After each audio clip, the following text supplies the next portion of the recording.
نحمد ونصلی ونسلم علی رسول الکریم اما بعد فاعوذ باللہ من الشیطان الرجیم بسم اللہ الرحمن الرحیم۔ محترم المقام، بندے کا اللہ رب العزت کے ساتھ امید کا تعلق کیسا ہونا چاہیے؟ بندہ جب اللہ رب العزت سے رحمت کی امید کرتا ہے، کسی شے کی امید کرتا ہے، تو اس کا انداز اور رویہ کیسا ہونا چاہیے؟ آئیے اس حوالے سے ہم پڑھتے ہیں قرآن مجید کے سے ایک کہانی اور قصہ پوچھتے ہیں۔ یہ سبق پوچھتے ہیں کہ قرآن مجید ہمیں کیا سکھاتا ہے کہ اللہ رب العزت سے رحمت کی امید کا رویہ اور انداز کیسا ہونا چاہیے۔ ایک آدمی اللہ رب العزت سے دعا مانگتا ہے کہ باری تعالیٰ مجھے اولاد نرینہ عطا فرما۔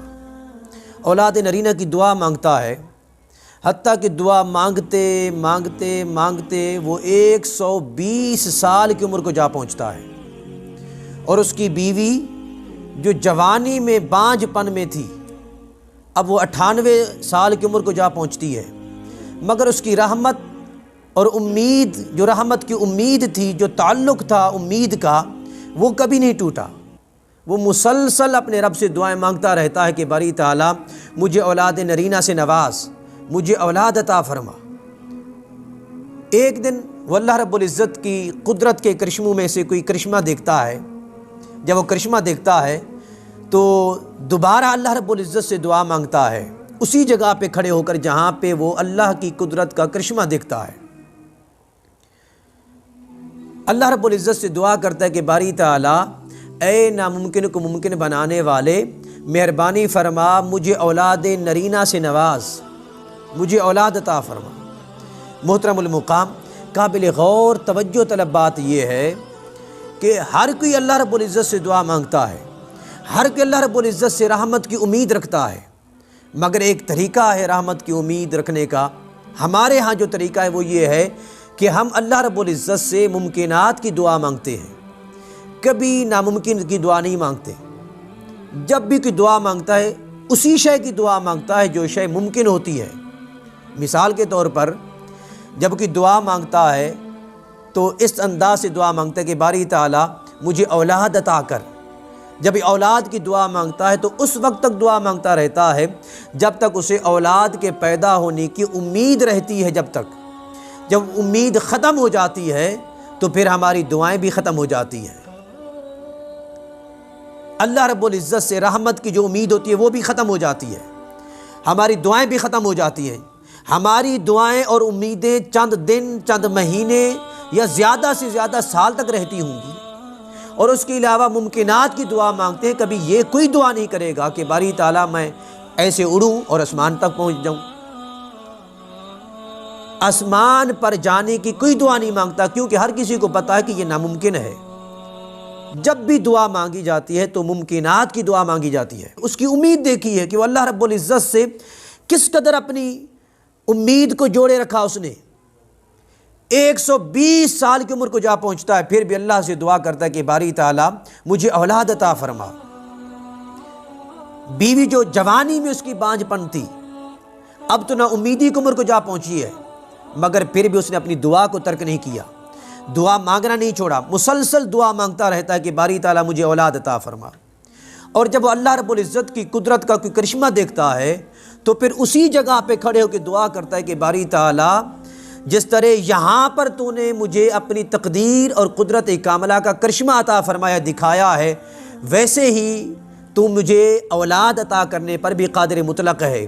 اگرچہ میں نا امیدی کو عمر کو جا پہنچا ہوں، میری بیوی نا امیدی کی عمر کو جا پہنچی ہے، مگر تو قادر مطلق ہے۔ جب بھی چاہتا ہے، جو کچھ کرنا چاہتا ہے، بس تیرے ہاں کن ہے، تو کن فرماتا ہے ہو جا، وہ شے ہو جاتی ہے۔ باری تعالیٰ تو قادر مطلق ہے، مہربانی فرما مجھے بھی اولاد نرینہ سے نواز، مجھے اولاد عطا فرما۔ ابھی دعا ختم نہیں ہوئی تھی، اسی وقت اللہ رب العزت نے پیغام بھیجا کہ ہم نے تیری دعا کو قبول فرما لیا ہے اور تجھے اولاد نرینہ سے نواز دیا ہے، تجھے بیٹا عطا فرمائیں گے اور شانو والا بیٹا عطا فرمائیں گے۔ اور جانتے ہیں وہ دعا کرنے والا کون تھا؟ وہ جنہوں نے دعا مانگی تھی وہ کون تھے؟ یہ وہ حضرت تھے جن کو ہم اور آپ لوگ دنیا والے جن کو حضرت زکریا علیہ السلام کے نام سے یاد کرتے ہیں۔ حضرت زکریا علیہ السلام نے دعا مانگی تھی، اور اس کے بعد جب دعا قبول ہو گئی، پیدا ہونے والا بچہ جن کی بشارت، جن کی خوشخبری، مبارکباد اللہ رب العزت نے خود عطا فرمائی تھی، پیدا ہونے والا بچہ جس کا نام اللہ رب العزت نے خود رکھ دیا تھا، حضرت یحییٰ علیہ السلام تھے۔ اس طرح رحمت کی امید ہو، اور پھر اس کے بعد جب دعا مانگیں، اللہ رب العزت سے رحمت کی امید کی لو لگائیں، دعا مانگیں تو دعا کے ساتھ ساتھ اس رحمت کی امید کے متعلق اور اپنی دعا کے متعلق اللہ رب العزت سے یقین مانگا کرو کہ باری تعالیٰ میں نے جو کچھ مانگا، جو دعا مانگی، میں جو امید تو اس سے جوڑے رکھا، میں نے جوڑ رکھی ہے، مولا اس امید کے متعلق اور اس دعا کے متعلق مجھے یقین عطا فرما کہ تو مجھے بالکل ضرور بھی ضرور عطا فرمائے گا، مجھے اطمینان اور قرار عطا فرما کہ تو میری دعا کو کبھی رد نہیں فرمائے گا، مجھے ضرور عطا فرمائے گا۔ تو اسی انداز کو حضرت زکریا علیہ السلام نے پکڑا۔ جب بشارت مل گئی، فرشتوں نے آ کر خوشخبری دی کہ آپ کو اللہ رب العزت بیٹا عطا فرمائے گا، ان اللہ یبشرک بیحییٰ مصدقا بکلمۃ من اللہ سیدا وحصورا ونبیا من الصالحین۔ جب فرشتوں نے آ کر مبارکباد دی، خوشخبری سنائی، تو حضرت زکریا علیہ السلام نے دوبارہ اللہ رب العزت کی بارگاہ میں التجا کی کہ باری تعالیٰ میں تو بوڑھا ہو چکا ہوں، میرے بال سفید ہو چکے ہیں، اور نا امیدی کی عمر کو جا پہنچا ہوں، اور میری بیوی بھی بانجھ ہے اور نا امیدی کی عمر کو جا پہنچی ہے، میرے ہاں کیسے اولاد پیدا ہوگی؟ مولا مہربانی فرما تاکہ مجھے یقین ہو، حالانکہ انبیاء کے یقین سے بڑھ کر کس کا یقین ہو سکتا ہے؟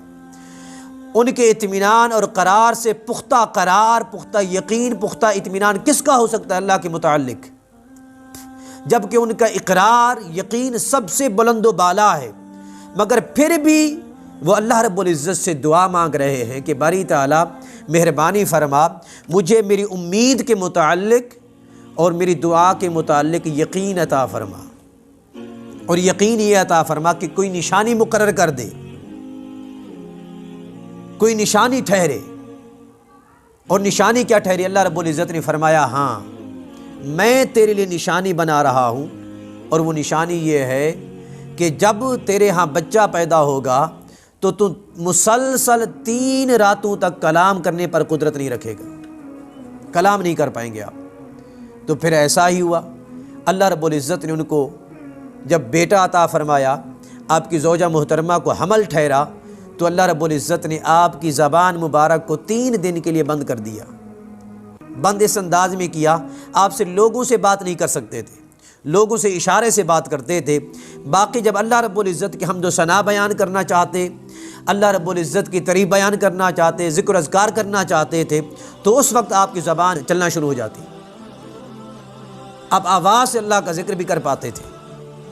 اور اس کے علاوہ ایک اور بات ہے، جب دعا مانگیں تو دعا مانگنے کے انداز کو اپنائیں، کوئی انداز ہونا چاہیے، کوئی ڈھنگ ہونا چاہیے۔ وہ لوگ جو ڈھنگ جانتے ہیں دعا مانگنے کا، ان کی دعائیں ضرور قبول ہوتی ہیں۔ جیسا کہ حضرت زکریا علیہ السلام نے ایک ڈھنگ اپنایا، ایک طریقہ اختیار کیا، ایک سلیقہ اختیار کیا۔ آپ کے زیر کفالت حضرت بی بی مریم سلام اللہ علیہا تھی۔ آپ جب ان کے حجرے مبارک میں جاتے ہیں تو کیا دیکھتے ہیں کہ ان کے پاس بنا موسم کے پھل رکھے ہوئے ہیں۔